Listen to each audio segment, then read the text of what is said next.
Selamat berjumpa kembali saudara-saudari yang mengasihi Tuhan. Dikasihi Tuhan Yesus Kristus, puji kepada Tuhan untuk hari yang Tuhan berikan kepada kita. Saya akan melanjutkan dari kitab Wahyu pasal yang ke-9. Saya akan berdoa terlebih dahulu. Bapa di surga, hamba mengucap syukur. Terima kasih Tuhan untuk hari ini. Biarlah kami anak-anak-Mu senantiasa diingatkan hari ini adalah anugerah Tuhan semata, sehingga kami juga boleh mengisi kehidupan ini dengan kehidupan yang mengucap syukur kepada Tuhan. Ampuni untuk segala dosa kami Bapa, berikan kerinduan untuk kami juga hidup dekat dengan-Mu, merindukan firman-Mu, merindukan persekutuan pribadi dengan-Mu, juga merindukan persekutuan bersama jemaat-Mu yang lain. Terpujilah nama-Mu Bapa, berikan berkat surgawi-Mu ketika hamba juga boleh membaca Alkitab, ada yang menyimak, berikan berkat-Mu. Terpujilah nama-Mu Tuhan Yesus. Amin. Oke saudara, saya akan melanjutkan dari kitab Wahyu pasal yang ke-9 ya. Tetapi sebelumnya sudah cukup lama saya akan menengok kembali di awal dari kitab Wahyu ini. Yang mana di pasal pertama, ayat pertama sampai dengan ketiga berbunyi demikian. Inilah wahyu Yesus Kristus, yang dikaruniakan Allah kepadanya supaya ditunjukkannya kepada hamba-hamba Yesus apa yang harus segera terjadi. Dan oleh malaikatnya yang diutusnya, ia telah menyatakannya kepada hambanya Yohanes. Yohanes telah bersaksi tentang firman Allah dan tentang kesaksian yang diberikan oleh Yesus Kristus, yaitu segala sesuatu yang telah dilihatnya. Perhatikan ayat ketiga saudara, berbahagialah ia yang membacakan dan mereka yang mendengarkan kata-kata nubuat ini dan yang menuruti apa yang ada tertulis di dalamnya, sebab waktunya sudah dekat. Kitab Wahyu, kitab di bagian terakhir di dalam Alkitab, sebenarnya adalah kitab yang tersendiri. Maksudnya spesial saudara. Berisi janji berkat bahagia yang secara langsung sudah ditulis dan Anda bisa membacanya. Dan kalau Anda mau menuruti sesuai apa yang sudah dituliskan, berkat itu untuk Anda, berkat itu untuk saya. Dan terlebih daripada itu, isi kitab Wahyu ini sebenarnya berisi tentang Yesus Kristus yang secara khusus juga ditujukan kepada gerejanya, yang diwakili oleh ke-7 gereja yang berada di pasal 2 dan ketiga. Tetapi sayangnya saudara, justru kitab Wahyu adalah kitab yang banyak dihindari oleh orang Kristen. Kitab yang banyak dihindari oleh orang Kristen. Dan banyak orang Kristen tidak mau membaca kitab Wahyu dengan berbagai alasan yang berbeda. Tetapi apapun alasan Anda sebagai orang Kristen, biarlah Anda sendiri yang akan mendapatkan apakah alasan Anda itu benar untuk menghindari kitab Wahyu. Ketika kitab Wahyu ini berisi perkataan dan janji seperti di ayat ketiga ini, berbahagialah ia yang membacakan dan mereka yang mendengarkan kata-kata nubuat ini dan yang menuruti apa yang ada tertulis di dalamnya, sebab waktunya sudah dekat, akan segera selesai. Buku atau kitab Wahyu ini yang saat ini sedang terjadi di pasal 2 dan 3 akan segera apa yang telah dituliskan, apa yang sudah dinubuatkan akan segera diselesaikannya, digenapinya. Dan di ayat yang ke-19 dari pasal pertama, saudara, Anda diberikan garis besar. Anda diberikan garis besar tentang isi kitab Wahyu ini. Sendiri perhatikan. Karena itu, tuliskanlah apa yang telah kau lihat, yaitu yang telah berlalu. Baik yang terjadi sekarang, yang sedang terjadi sekarang, maupun yang akan terjadi sesudah ini, yaitu peristiwa berikutnya, episode berikutnya setelah episode ini selesai. Jadi dengan kata lain, kitab Wahyu ini dibagi di dalam 3 episode. Episode pertama adalah yang sudah lewat, yaitu pasal pertama, pendek. Episode yang sedang berlangsung, pasal 2 dan ketiga. Setelah episode kedua, pasal 2 dan ketiga selesai, dilanjutkan episode yang ketiga mulai pasal keempat sampai dengan pasal ke-22. Itu garis besarnya, dan kalau Anda mau mengikuti garis besar itu, Anda akan lebih tertolong di dalam belajar kitab Wahyu. Pasal yang ke-9, saudara, saya akan melanjutkan. Yang mana pasal 9 kita membaca sebenarnya berada di episode yang ketiga, ya, yang masih akan digenapi nanti, belum terjadi, yaitu masa tribulasi. Masa di mana Allah memurkai bumi ini, ya. Masa di mana Allah menghukum manusia karena dosanya. Dan kembali di episode yang ketiga ini, saudara, gereja Tuhan sudah tidak lagi muncul di pasal-pasal tersebut. Mulai pasal 6, gereja Tuhan sudah tidak muncul ada di bumi. Bahkan mulai pasal keempat sudah tidak muncul. Di pasal keempat, Anda bisa membaca jikalau gereja Tuhan sudah berada di surga. Dan di pasal kelima, gereja Tuhan, jemaat Tuhan menyanyi di surga. Dan barulah pasal yang keenam, dimulainya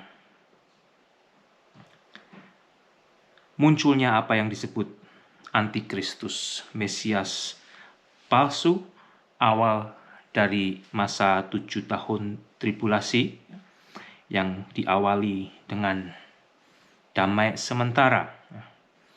Saat itu akan terjadi damai di seluruh bumi, di seluruh dunia, yang mana saat ini, saudara, sampai detik ini, Israel adalah bangsa yang selalu dimusuhi oleh negara tetangganya. Dan saat itu akan muncul seseorang yang bisa mendamaikan dan membuat perjanjian dengan Israel, tetapi tidak akan bertahan lama. Tetapi kembali, gereja Tuhan tidak ada lagi di masa tribulasi. Mengapa? Karena masa tribulasi adalah masa di mana Allah menimpakan murkanya, di mana Allah menghukum bumi ini, ya. Di mana Allah menghukum bumi ini. Jadi Anda tidak perlu takut, ya, tentang tanda 66 di dahi, ya. Sebagian orang Kristen khawatir, ya, kalau nanti mengalami itu, nanti dimasuki chip di tangannya atau di dahinya. Kalau Anda benar-benar orang Kristen yang mengasihi Tuhan, sebelum peristiwa tersebut terjadi, karena peristiwa itu terjadi di masa tribulasi, Anda sudah tidak ada lagi di bumi ini, tetapi Anda sudah dibawa oleh Tuhan sendiri ke sorga, saudara, ya. Tuhan tidak akan menimpakan murkanya kepada jemaatnya, kepada gerejanya. Tetapi kita yang percaya, diselamatkannya, dan dibawanya ke surga karena janji Tuhan Yesus Kristus sendiri. Di dalam Ibrani pasal yang ke-11 ayat ke-7, saudara, di situ kita diingatkan peristiwa waktu Allah menghukum bumi ini dengan air bah. Ya. Nuh, orang yang benar bersama keluarganya tidak ikut dihukum, tidak ikut dimurkai. Ya. Nuh bersama keluarganya diselamatkan oleh Tuhan, sedangkan manusia yang lain ya, dihukum oleh Allah melalui air bah itu, punah semua. Di dalam Ibrani pasal 11 ayat 7, karena iman maka Nuh dengan petunjuk Allah tentang sesuatu yang belum kelihatan, dengan taat mempersiapkan bahtera untuk menyelamatkan keluarganya. Dan karena iman itu, Nuh menghukum dunia, dan ia ditentukan untuk menerima kebenaran sesuai dengan imannya.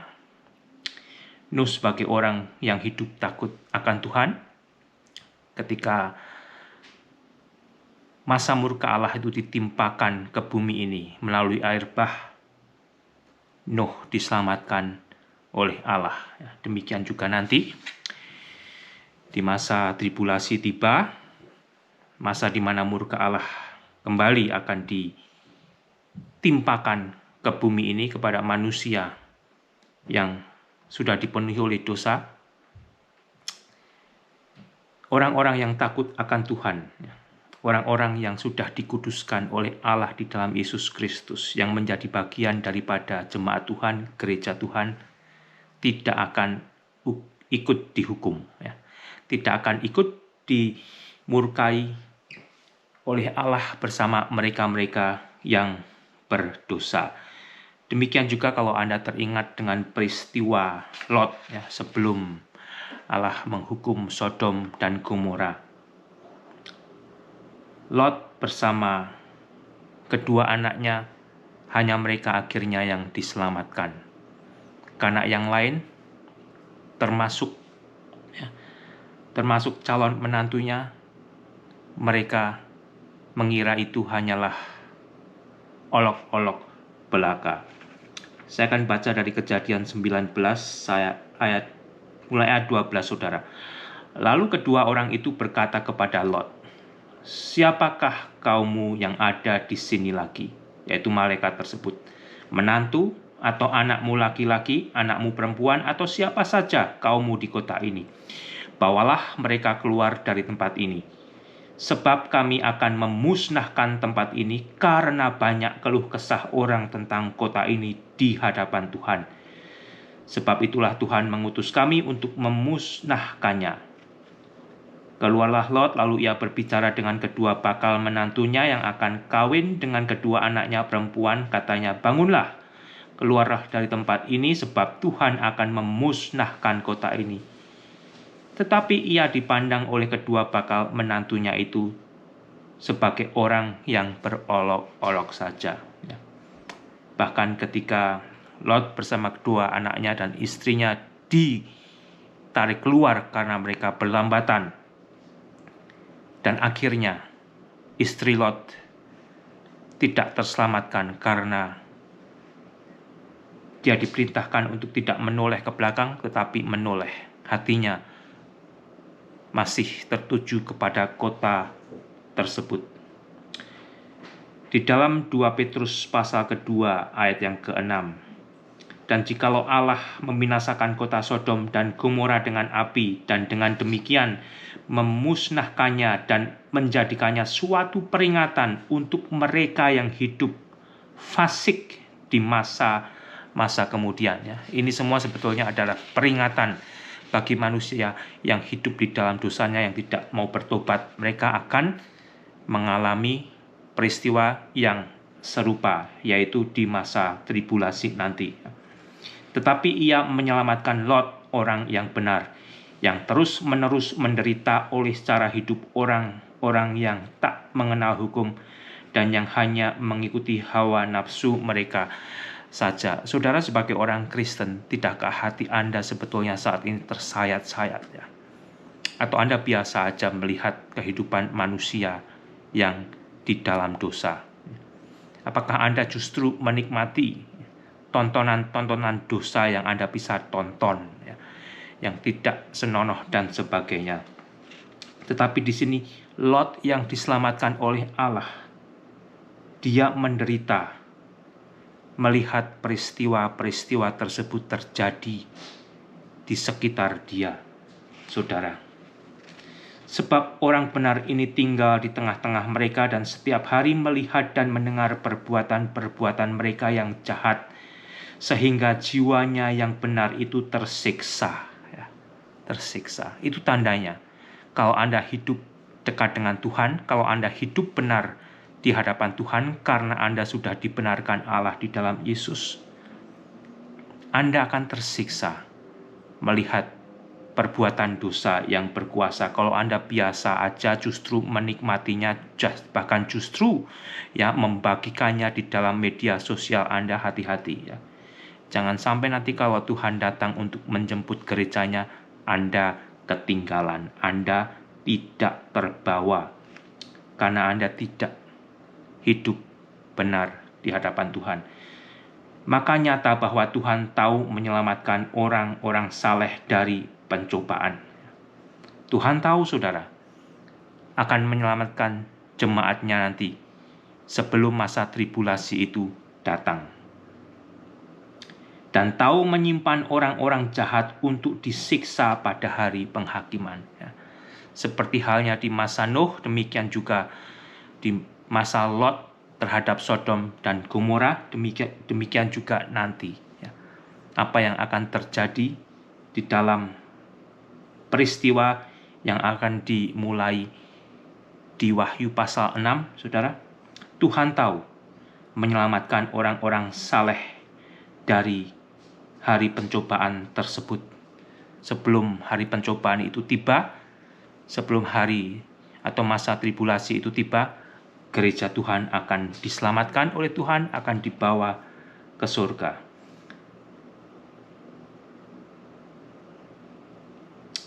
Sehingga kalau kita membaca dari Wahyu pasal ke-9 ini ya, yang berisi tentang hal-hal yang secara manusia terkadang kita bertanya mengapa Allah begitu teganya, begitu kejamnya ya, melakukan penghukuman tersebut kepada dunia, kepada manusia, menyiksa manusia. Karena kembali itu adalah karena dosanya. Allah yang Maha Kasih begitu mengharapkan manusia mau bertobat dari dosanya. Tetapi ternyata tidak semua manusia akhirnya juga mau bertobat. Meskipun di dalam kesakitan, mereka tidak mau menyadari jikalau kesakitan itu adalah hukuman Tuhan dan berbalik kepada Tuhan dan bertobat justru mengeraskan hatinya. Disitulah, saudara, gelapnya kuasa dosa.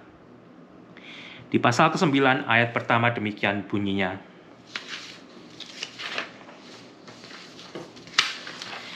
Lalu malaikat yang kelima meniup sangkakalanya. Ya, kita sampai di malaikat kelima meniup sangkakalanya dan aku melihat sebuah bintang yang jatuh dari langit.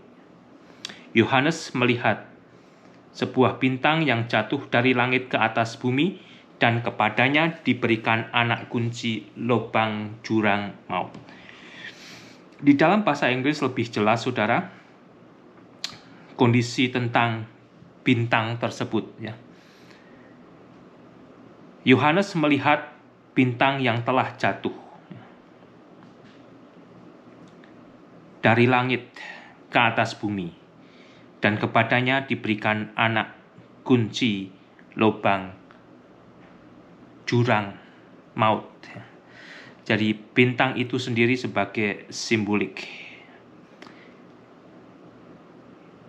Meskipun kitab Wahyu kembali berisi juga tentang simbol-simbol, ya, sebagaimana bintang ini yang saya percaya adalah simbol daripada iblis, ya. Tetapi di dalam Anda membacanya, Anda bisa mengikuti alurnya, ya. Sehingga kalau tidak jelas simbolnya apa, ya biarkan itu. Dan kalau nanti setelah Anda lewati, Anda bisa baru menangkapnya lebih jelas lagi, lebih baik, ya. Lalu malaikat yang kelima meniup sangkakalanya, dan aku melihat, dan Yohanes melihat sebuah bintang yang telah jatuh dari langit ke atas bumi. Dan kepada bintang itu diberikan anak kunci lubang maut. Anak kunci lubang maut. Bintang yang telah jatuh, yang saya percaya adalah pengikutnya Lucifer, ya, pengikutnya setan, yang juga di dalam Yesaya 14 ayat 12 dikatakan demikian. Saya tidak ada bahasa Indonesianya. Dalam bahasa Inggrisnya dikatakan, "How you are fallen from heaven, O Lucifer, son of the morning. You are cut down to the ground, who you weaken the nation." Sehingga kembali saudara di pasal ke-9 ayat yang pertama ini, bintang tersebut kemungkinan adalah salah satu pengikut Lucifer, ya, malaikat yang telah jatuh dari surga, malaikat yang memberontak. Tetapi dalam kumpulan ranking yang tinggi, ya, malaikat juga ada rankingnya, ya. Lucifer sebagai pimpinannya, dan bintang yang jatuh ini adalah malaikat yang memiliki ranking tinggi karena dia diberi anak kunci lubang jurang maut, ya. Bukan hanya sekedar pengikut kelas pion, ya. Maka dibukanyalah pintu lubang jurang maut itu. Lalu naiklah asap dari lubang itu bagaikan asap tanur besar. Dan matahari dan angkasa menjadi gelap oleh asap lubang itu. Lubang jurang maut dibuka oleh bintang yang diberi anak kunci ini. Dan ketika dibuka, saudara, apa yang terjadi dari lubang itu? Dari lubang jurang maut itu keluar, naik asap, ya, yang bagaikan asap dari perapian besar. Ya. Asalnya dari mana? Asap itu dari lubang jurang maut. Letaknya di mana? Letaknya saudara, jadi letaknya kalau kita membaca ini di tengah-tengah bumi, di dasar bumi, di dalam bumi, di tengah-tengah bumi. Dan asap itu, ya, karena kuatnya sampai naik menutupi matahari dan angkasa. Angkasa menjadi gelap oleh asap lubang itu. Kalau Anda membaca dari Lukas pasal yang ke-16 ayat 24. Lukas 16 ayat 24. Di situ ada kisah tentang seorang kaya dan Lazarus yang miskin. Di mana si orang kaya itu masuk ke tempat lubang jurang maut tersebut, ya. Abusos. Ya. Di situ dia katakan, saudara, di ayat 24 dari Lukas pasal 16, demikian bunyinya. Lalu ia berseru Katanya, Bapa Abraham, kasihanilah aku. Suruhlah Lazarus, si pengemis itu, supaya ia mencelupkan ujung jarinya ke dalam air dan menyejukkan lidahku, sebab aku sangat kesakitan dalam nyala api ini. Dalam nyala api ini. Tempat itu adalah tempat penghukuman sementara. Tempat itu adalah tempat penjara sementara. Tempat di mana untuk menyimpan, saudara, ya, roh-roh atau jiwa-jiwa yang sudah mati yang menolak Mesias. Dan salah satu isinya adalah si orang kaya tadi. Di tempat itu dibagi menjadi dua bagian. Di sebelah tempat yang berapi tersebut, tempat yang panas tersebut, adalah tempat yang menyejukkan. Tempat di mana Abraham dan mereka yang telah mati beriman seperti Abraham, percaya kepada Mesias sementara. Tetapi tempat itu saat ini sudah kosong. Tempat Abraham itu sudah dikosongkan ketika Yesus mati dan Yesus dibangkitkan. Tempat itu sudah dikosongkan, jiwa-jiwa tersebut sudah dibawa ke surga. Tetapi tempat yang panas itu, tempat penampungan sementara bagi jiwa-jiwa atau roh-roh yang mati dengan tidak mau percaya kepada Mesias, itu masih ada. Dan bahkan tiap hari masih terus diisi oleh jiwa-jiwa dari manusia yang mati, yang menolak keselamatan Allah, dari Allah penyelamat, yaitu Yesus Kristus. Mereka disimpannya di situ. Dan di situ juga adalah tempat penyimpanan iblis-iblis atau setan-setan. Di dalam peristiwa Lukas pasal 8, di ayat ke-31, setan-setan meminta kepada Yesus supaya jangan dibuang ke dalam jurang maut tersebut. Tetapi dia minta dibuang ke dalam tubuh babi-babi. Itu ada peristiwa yang bagus untuk kita baca, saudara, ya. Lukas pasal 8 ayat 31 saya akan baca.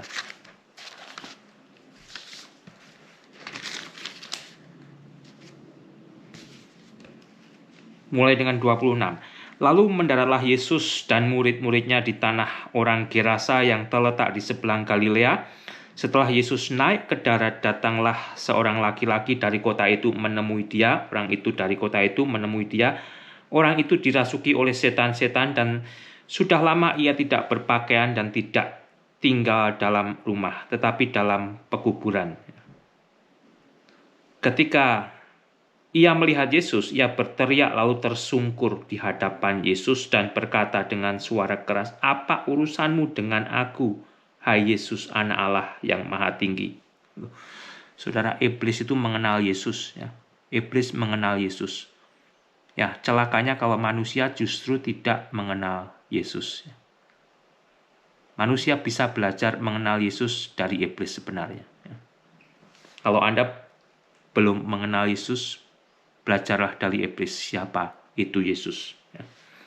Ketika ia melihat Yesus, ia berteriak lalu tersungkur di hadapannya dan berkata dengan suara keras, "Apa urusanmu Yesus dengan aku? Hai Yesus, Anak Allah yang Maha Tinggi, aku memohon kepadamu supaya engkau jangan menyiksa aku." Iblis tahu, iblis akan disiksa oleh Yesus. Ia berkata demikian sebab Yesus memerintahkan roh jahat itu keluar dari orang itu karena sering roh itu menyeret-nyeret dia. Maka untuk menjaganya ia dirantai dan dibelenggu. Tetapi ia memutuskan segala pengikat itu dan ia dihalau oleh setan itu ke tempat-tempat yang sunyi. Dan Yesus bertanya kepada orang tersebut, sebetulnya kepada iblis tersebut, "Siapakah namamu?" Jawabnya, "Legion, karena ia kerasukan banyak setan." Lalu setan-setan itu memohon kepada Yesus supaya ia jangan memerintahkan mereka masuk ke dalam jurang maut. Adalah di sana sejumlah besar babi sedang mencari makan di lereng gunung. Lalu setan-setan itu meminta kepada Yesus supaya ia memperkenankan mereka memasuki babi-babi itu. Yesus mengabulkan permintaan mereka. Selain sebetulnya iblis itu mengenal Yesus, saudara, Anda sebagai manusia harusnya lebih mengenal Yesus dan takut kepada Yesus. Dari iblis kita belajar, jurang maut itu adalah tempat di mana untuk menyimpan iblis-iblis, untuk menyimpan malaikat-malaikat yang telah memberontak dari hadapan Allah. Lucifer dan para pengikutnya, setan dan para pengikutnya. Maka dibukanyalah pintu lubang jurang maut itu, kembali pasal 9 ayat kedua dari kitab Wahyu. Lalu naiklah asap dari lubang itu, bagaikan asap tanur besar, asap dari tempat perapian yang besar. Karena kita tahu dari ungkapan si kaya tadi, tempat itu adalah panas, ya, tempat yang berapi. Dan matahari dari angkasa menjadi gelap oleh asap lubang itu. Dan dari asap itu berkeluaranlah belalang-belalang ke atas bumi. Dan kepada mereka diberikan kuasa sama seperti kuasa kalajengking di bumi. Yang muncul belalang-belalang, saudara, tetapi diberi kuasa seperti kalajengking. Wujudnya belalang, tetapi kuasanya seperti kalajengking.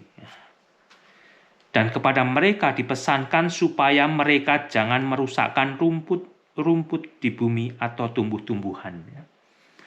Kalau belalang-belalang yang dirusak adalah rumput-rumput atau tumbuh-tumbuhan atau pohon-pohonan.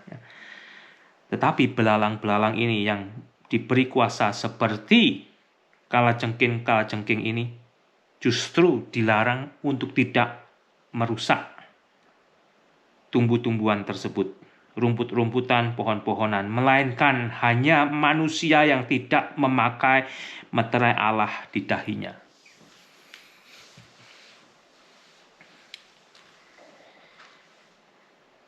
Jadi mereka diberi tugas. Yang membuka adalah iblis, yang keluar belalang-belalang dengan kuasa seperti kalajengking. Mereka ditugaskan untuk apa, saudara?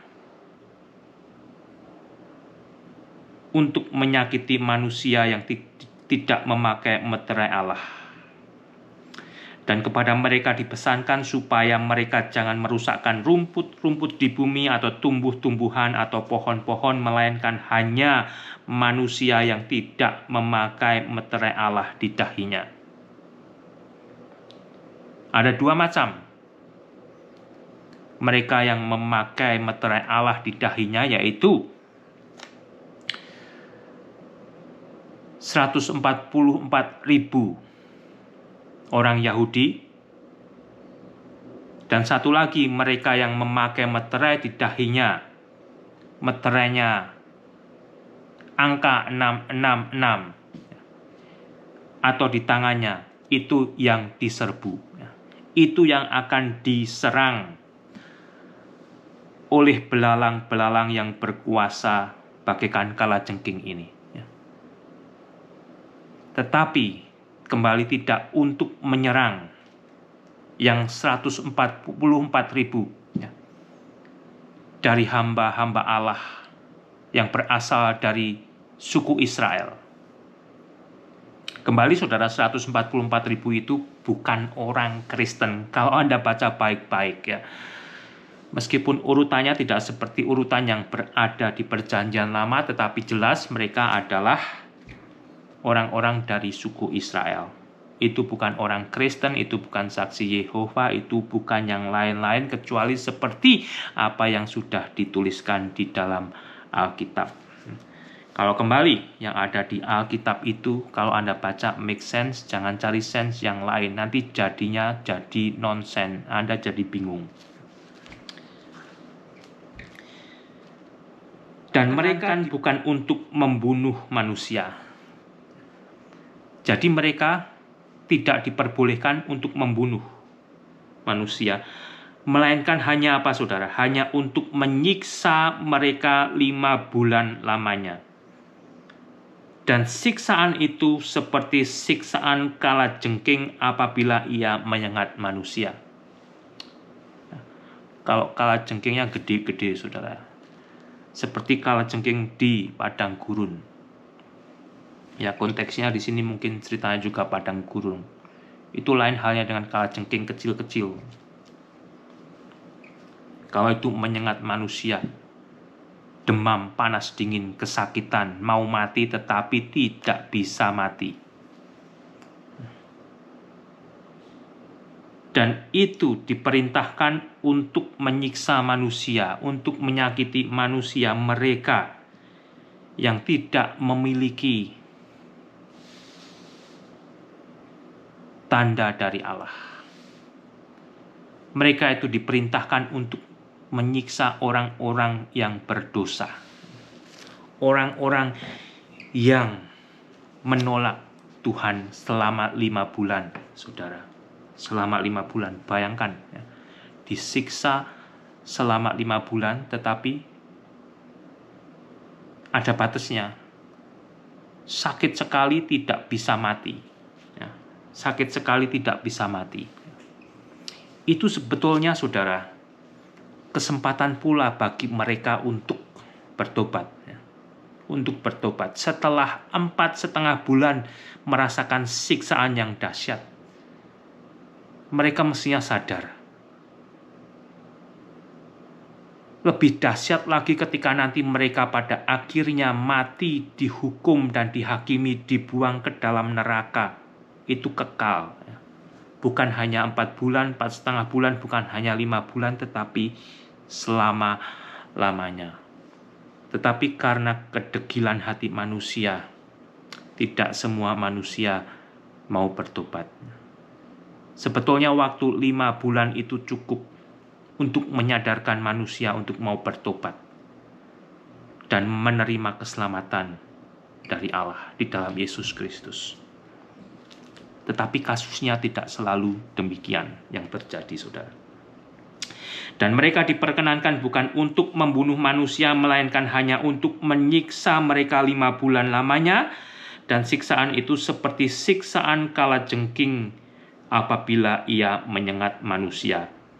Dan pada masa itu orang-orang akan mencari maut, tetapi mereka tidak akan menemukannya.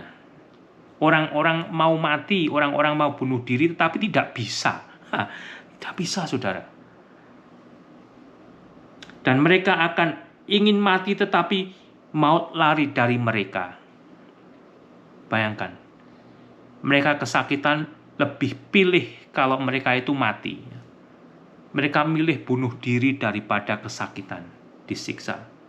Tetapi tidak bisa mati. Maut lari dari mereka. Kematian menjauhi dari mereka. Jadi yang mereka rasakan hanya siksaan demi siksaannya. Dari hari ke hari, dari minggu ke minggu, dari bulan ke bulan selama 5 bulan. Dan mereka masih belum dan tidak mau bertobat, saudara. Dan rupa belalang-belalang itu sama seperti kuda yang disiapkan untuk peperangan, dan di atas kepala mereka ada sesuatu yang menyerupai mahkota emas, dan muka mereka sama seperti muka manusia. Itu adalah deskripsi yang paling baik yang bisa dituliskan oleh Yohanes. Tapi anehnya manusia menginterpretasikan dengan hal-hal justru yang aneh-aneh ya. Memberikan itu simbol yang aneh-aneh. Kalau Anda tanya 10 orang, ya 10 perbedaan jawaban. Kalau Anda tanya kepada 30 orang, ya, akan hal ini Anda akan mendapat jawaban 30 jawaban yang berbeda. Tetapi kalau Anda menerima sebagaimana apa yang dideskripsikan Yohanes, itu sebetulnya akan lebih menolong Anda di dalam belajar dan mengikuti alur daripada isi kitab Wahyu ini. Dan rambut mereka sama seperti rambut perempuan. Ya, mungkin itu bisa kita mengerti apakah itu panjangnya. Ya. Jadi binatang tersebut selain apa, saudara?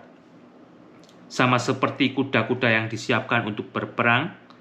Di atas kepala mereka ada sesuatu yang menyerupai mahkota emas. Dan muka mereka sama seperti muka manusia. Mereka juga berambut, memiliki rambut. Dan rambut mereka sama seperti rambut perempuan. Dan gigi mereka sama seperti gigi singa. Yang siap mengoyak. Itu aja, saudara. Siap mengoyak. Orang menginterpretasikan dengan hal yang aneh-aneh. Entah mereka mencari sensasi, supaya dipuja dan dicari orang, atau bagaimana saya kurang tahu, saudara. Dan di dada mereka sama seperti baju sirah. Dan bunyi sayap mereka, bunyi sayapnya bagaikan bunyi kereta-kereta yang ditarik banyak kuda. Bunyi sayapnya itu, saudara. Kereta-kereta yang ditarik banyak kuda. Rombongan berderap yang sedang lari ke medan peperangan. Larinya ke medan peperangan. Dan ekor mereka sama seperti kalajengking. Ya, memiliki ekor yang sama seperti kalajengking, dan ada sengatnya.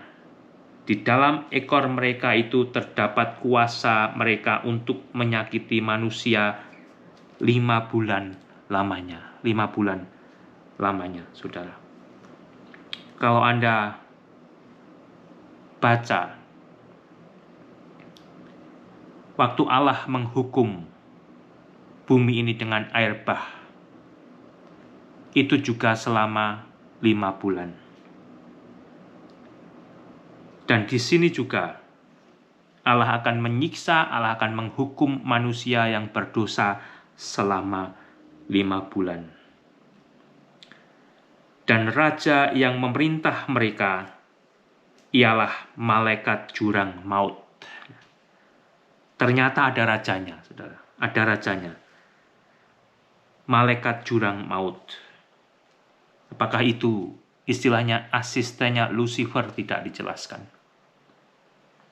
Namanya dalam bahasa Ibrani ialah Abaddon, dan dalam bahasa Yunani ialah Apollon.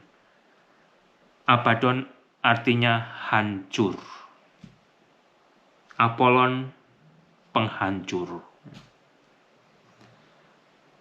Celaka yang pertama sudah lewat. Sekarang akan menyusul 2 celaka lagi, saudara. Masih ada 2 celaka yang akan segera menyusul setelah celaka pertama tersebut. Dari peristiwa atau gambaran, atau kalau Anda bisa membayangkan, itu adalah film atau cuplikan film, saudara, yang mengerikan. Kembali, mungkin Anda bertanya, mengapa Allah melakukan ini semua kepada manusia? Mengapa Tuhan melakukan ini semua kepada manusia? Kembali, karena dosa manusia. Dosa manusia. Allah sebetulnya di dalam 5 bulan masa penyiksaan itu mau menyadarkan manusia agar manusia sadar dan bertobat dan tidak usah bersikeras untuk mati di dalam dosanya. Dan akhirnya bukan hanya 5 bulan disiksa, saudara. akan tersiksa selamanya di dalam neraka lautan api. Tetapi, apakah Anda sendiri saat ini hidup takut kepada Tuhan? Apakah saya hidup takut kepada Tuhan? Itu sebetulnya anehnya manusia, saudara. Anehnya manusia. Anehnya manusia. Ketika manusia disadarkan, ketika manusia diberi kebebasan, bahkan justru ketika manusia diberkati Tuhan, ada yang hidupnya justru menjauh dari Tuhan. Tetapi baik itu Nuh maupun Lot, mereka adalah manusia-manusia yang hidup senantiasa dekat dengan Tuhan, tersiksa melihat dosa berkuasa. Kalau itu adalah salah satu ciri-ciri saya dan Anda sebagai orang Kristen, saudara. Hati kita menjerit melihat apa yang kita saksikan. Itu adalah salah satunya tanda jikalau kita dekat dengan Tuhan. Tetapi kalau Anda justru menikmati produksi-produksi dosa, itu juga adalah tanda. Kalau di mana Tuhan nanti datang bagi gerejanya, jangan-jangan orang tersebut tertinggal. Tuhan Yesus memberkati.